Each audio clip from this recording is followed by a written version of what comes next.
Vamos orar? Bondoso Deus e Pai, muito obrigado, ó Deus. Estamos juntos e queremos receber a Tua orientação para estudar a Tua Palavra mais uma vez. Em Teu nome oramos. Amém. Vamos a Isaías 57 então. É um capítulo que descreve a abençoada morte dos justos. Isso mesmo, porque os justos, a Bíblia diz que ela é abençoada porque eles morrem com a esperança da vida eterna e da ressurreição. Mas também o capítulo apresenta a reprovação que Deus faz aos judeus por praticarem naquela época a idolatria. E ele apresenta ali, nesse capítulo, as promessas aos que são fiéis. Bom, eu destaquei alguns versos que eu gostaria de destacar com você nesta hora, que me chamaram a atenção particularmente. Vamos juntos então ao primeiro verso. Logo no início, o verso número 1 do capítulo 57, para mim já me fez pensar. O capítulo diz: perece o justo, e não há quem se impressione com isso. E os homens piedosos são arrebatados sem que alguém considere nesse fato, pois o justo é levado antes que venha o mal. E ainda o verso 2 diz: e entre na paz, descanse no seu leito os que andam em retidão. Por que é que eu me fez pensar? É porque este capítulo, bom, primeiro ele dá uma continuidade, parece que meio que sem interrupção, à linha de pensamento que foi introduzida no final de Isaías capítulo 56. E a expressão ali, são arrebatados, é uma expressão que aparece nesses dois versos, onde Isaías ele se consola com o pensamento de que em momentos como os descritos nesse capítulo, a morte dos justos os livra de males maiores, que lhe sobreviam, que viriam sobre ele, caso eles continuassem, ele e seus companheiros justos, caso eles continuassem vivos. Então, o versículo 2, conforme lemos, ele diz o seguinte: entra na paz, descansam no seu leito os que andam em retidão. Descansam no leito. Os justos encontrariam paz e descanso na morte. Agora é interessante nós entendermos isso porque, na verdade, para Deus, ou na Bíblia, a morte ela é chamada de sono. Várias vezes ela é chamada de sono. Por isso aqui a Bíblia diz, no versículo 2 e também em vários outros capítulos, que o justo, quando morre, ele está descansando. Só vou citar para você dois versos, só para a gente lembrar. O primeiro deles, por exemplo, eu poderia citar de João, capítulo 11. Aqui nós encontramos a ressurreição de Lázaro. E quando Jesus fala sobre a morte de Lázaro, no verso 11, ele diz assim: nosso amigo Lázaro adormeceu. E depois ele diz no verso 14, mais claramente, Lázaro morreu. Então a morte é chamada pelo próprio Cristo e pelos seguidores de Cristo, como o apóstolo Paulo, por exemplo, lá em 1 Coríntios capítulo 1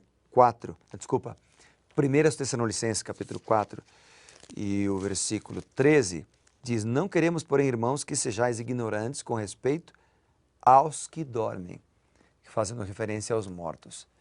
Então a morte para Deus, ela é chamada de sono.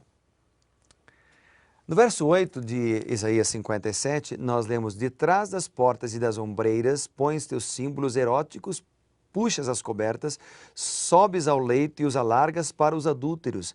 Dize-lhes as tuas exigências, amas-lhe a coabitação e lhes miras a nudez. Interessante que há uma repreensão de Deus aqui para a prática da promiscuidade. Ao abandonar o Senhor e se entregar a outros senhores, Israel cometeu adultério espiritual. Mas esse também era um adultério literal. Geralmente os dois andavam juntos. E interessante que há uma repreensão de Deus. E isto que foi descrito aqui no versículo 8, dá a impressão, ou leva-nos a pensar naquilo que nós estamos vivendo hoje. Porque nós vivemos numa sociedade corrompida, numa sociedade promíscua, numa sociedade erotizada, onde o casamento é desvalorizado e onde a promiscuidade é supervalorizada. Mas Deus quer abençoar aqueles que são fiéis. Deus quer abençoar aqueles que se propõem à pureza sexual. O versículo 15 de Isaías, capítulo 57, diz: Assim diz o alto, o sublime, o que habita a eternidade, o qual tem o nome de santo. Assim diz ele: habito no alto e santo lugar, mas habito também com o contrito e abatido de espírito, para vivificar o espírito dos abatidos e vivificar o coração dos contritos. Que lindo este verso! Algumas pessoas dizem assim: onde está o trono do Espírito Santo? Onde está o trono do Espírito Santo? Este versículo apresenta onde está o trono do Espírito Santo. O Espírito Santo, o Consolador, que veio em substituição ou para dar continuidade ao ministério de Cristo, o seu trono está com o contrito e abatido de espírito. Ele habita com você, ele está do teu lado, ele está com a tua família, ele está na tua casa. Se você clamar, se você pedir, o trono do Espírito Santo vai ser no teu coração, porque o teu corpo é o templo do Espírito Santo. Ele está com você, ele vai habitar em você, vai dirigir a tua vida e trazer as bênçãos. Portanto, podemos dizer que Deus cuida de nós. Ele cuida de nós. Não importa quão insignificantes sejamos aos nossos próprios olhos. É nosso privilégio receber os maiores dons celestiais, sejam quais forem as nossas necessidades. Deus está pronto para supri-las. E o verso 19, vamos ler? Ainda diz: como fruto dos seus lábios criei a paz. Paz para os que estão longe e para os que estão perto. Diz o Senhor: eu o sararei. A mensagem divina de paz está nas boas novas da salvação. O Evangelho é para todos. É para os de perto, é para os de longe, é para os judeus, é para os gentios, para o brasileiro, para o paraguaio, para o americano, para o canadense, para todos. Todos que estão dispostos a ouvir o chamado de Deus. Você está disposto? Você está disposto? Eu quero ler um texto da Bíblia contigo ainda. E o texto está em Atos dos Apóstolos. Vamos ver juntos? Atos dos Apóstolos, vamos ler primeiro o capítulo 22. No capítulo 22 e no versículo 16, há um chamado de Deus. O texto diz: e agora? Por que te demoras? Levanta-te, recebe o batismo, lava os teus pecados, invocando o nome dele. Quando nós fazemos uma comparação aqui com Isaías, nós lemos Deus dizendo o seguinte: eu o sararei, eu cuidarei de você, eu estou perto de você, eu habito com aquele que é contrito de espírito.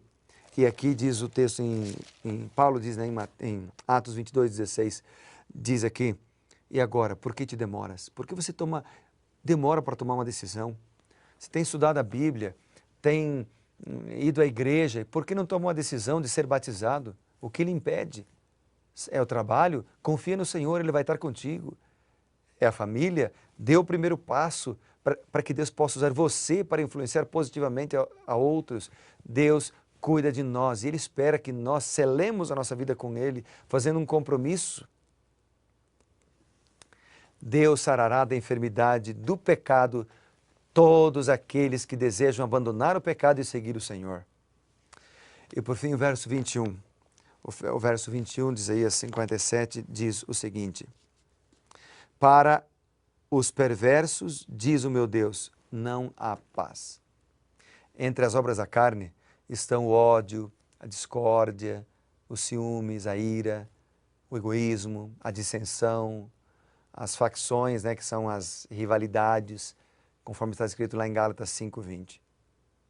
Mas entre as obras do Espírito estão o amor, né, o fruto do Espírito é identificado como amor, alegria, paz. Esses elementos estão entre os gomos desse fruto do Espírito. Os perversos não podem encontrar paz de espírito, não podem encontrar tranquilidade. Mas aquele que busca o Senhor, aquele que se entrega ao Senhor, esse encontrará. Por isso, eu encerro lendo novamente esse versículo que para mim é um dos mais significativos das Escrituras. Isaías 57, verso 15.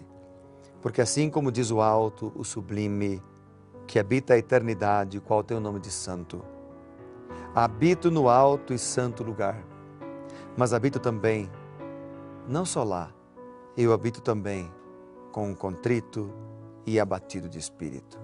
Habito também com o contrito para vivificar o espírito deles, dos abatidos, e vivificar o coração dos contritos. Deus cuida de você. Vamos orar para que a gente possa entregar a vida ao Senhor? Bondoso Deus e Pai, quantas vezes temos lutado, quantas vezes temos falhado, mas agora nós queremos entregar nossa vida a Ti. Queremos ser fiéis, queremos entregar todos os nossos medos em Tuas mãos, para que o Senhor nos dirija. Perdoa os nossos pecados, ó Pai, e nos conduza. Em nome de Jesus oramos. Amém.